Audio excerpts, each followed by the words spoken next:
A geração de novos empregos no Vale dos Sinos foi positiva em 2012, Priscila. Os dados do Cadastro Geral de Empregados e Desempregados, o CAGED do Ministério do Trabalho e Emprego, revelam que 9 municípios da região ficaram entre as 50 cidades gaúchas que mais geraram postos de trabalho no ano passado.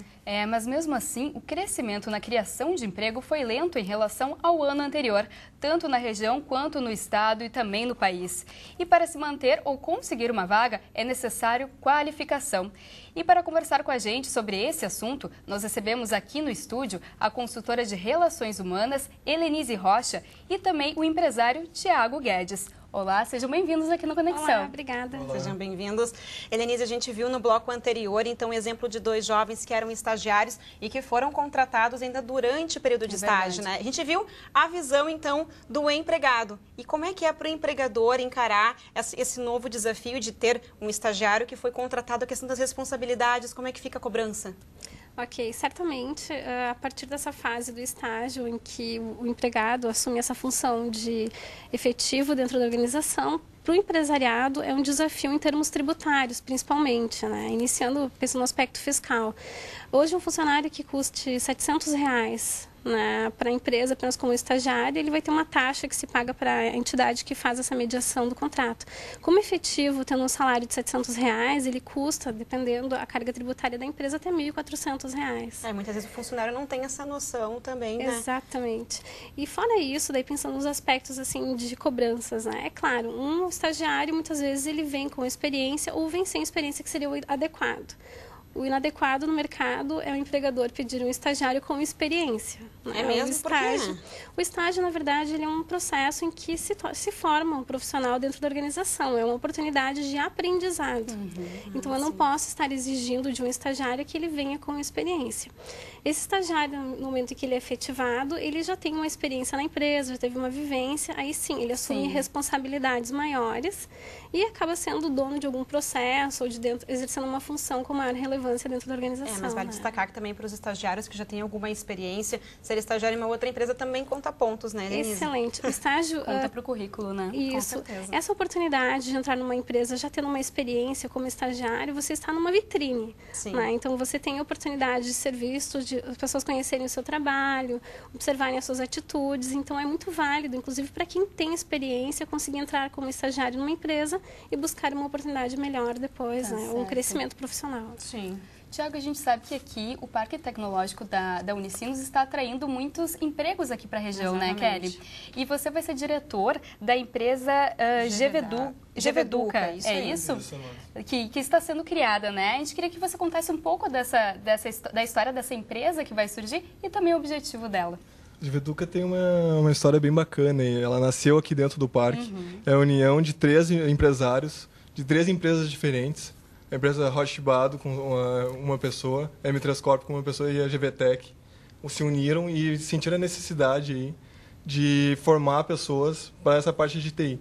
Porque nós, quando a gente foi contratar a GVTech e a M3 Corp, a gente começou a ter problemas assim, ok, será que a pessoa sabe o que ela realmente diz que sabe? Como a gente vai testar isso? Como saber, né? Como saber. Depois a gente foi para outro ponto. Ok, a gente já testou, mas como é que é essa pessoa junto com os outros? Como é que é a questão comportamental dela?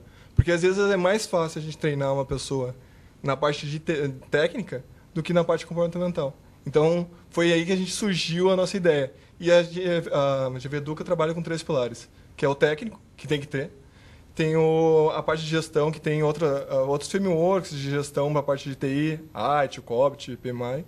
E tem a parte comportamental também. Porque hoje em dia a gente não trabalha... a gente precisa trabalhar com equipe, a gente precisa trabalhar aí com de repente, o líder, um relacionamento interpessoal positivo, não é mesmo? Para o cliente interno e externo, né? Com certeza. Então, a parte comportamental pega bastante. A gente vai falar sobre isso mais tarde. A Helenise e o Tiago tocou em um ponto que é a questão da qualificação, né? Eu gostaria que você esclarecesse para a gente, então, o que é qualificação profissional.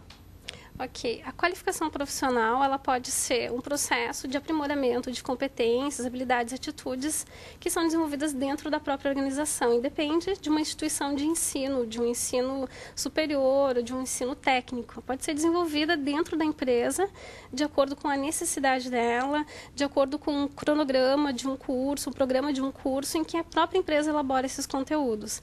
para atingir ou para eliminar, né, lacunas que existem no desenvolvimento dos profissionais. Antigamente, na área industrial, a gente falava no quê? A capacitação do homem para que ele se adequasse à máquina, que ele acompanhasse o ritmo da máquina. Sim. Hoje em dia, além de acompanhar o ritmo das máquinas, né, que ainda se mantém isso, a gente tem que pensar que as pessoas elas fazem o produto, mas elas estão também no back-office e no front-office, na linha de frente atendendo o cliente.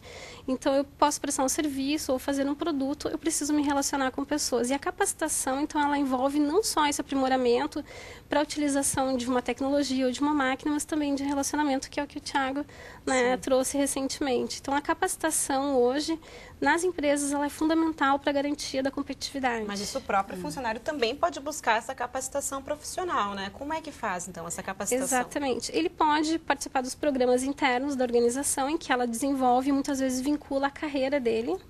Muitas empresas criam programas em que ele vai se desenvolvendo e, a partir disso, ele vai crescendo dentro da empresa em outros cargos. Mas também ele pode buscar no mercado e buscar esse aprimoramento. Eu sempre falo para os alunos o seguinte: você tem que se qualificar, não é para a sua empresa, e não somente para a sua empresa, mas você tem que se qualificar para o mercado de trabalho. Para a sua área, né? Exatamente. A partir do momento em que você está lá como analista de TI, digamos, e você perde seu emprego, você vai para o mercado de trabalho. Com quem você vai concorrer? Exatamente. Né? Quais habilidades, quais conhecimentos esses profissionais possuem? Então, tem uma questão interessante que nós estamos observando com relação, principalmente à área de tecnologia da informação, o Thiago pode falar melhor sobre isso, que a gente sempre fala assim, ok, tem que ter um conhecimento de inglês. Só que hoje, a nossa região aqui se relaciona muito com a América Latina, então profissionais de TI com conhecimento de espanhol está faltando muito no mercado. É mesmo? Olha só. Então, várias empresas aqui do parque, inclusive, estão trazendo profissionais da Bolívia e outras regiões para trabalharem aqui dentro. É uma dica para o pessoal também buscar essa língua, É verdade. Não somente o inglês. Agora, eu peço que vocês nos desculpem, a gente vai fazer uma pequena pausa agora para o intervalo, né? E na volta, a gente continua a conversa sobre mercado de trabalho, falando sobre qualificação profissional e também o que os empregadores buscam na hora de contratar um funcionário. É isso aí, Kelly. E tem também a previsão do tempo para amanhã em todo o estado. É um instante, não saia daí.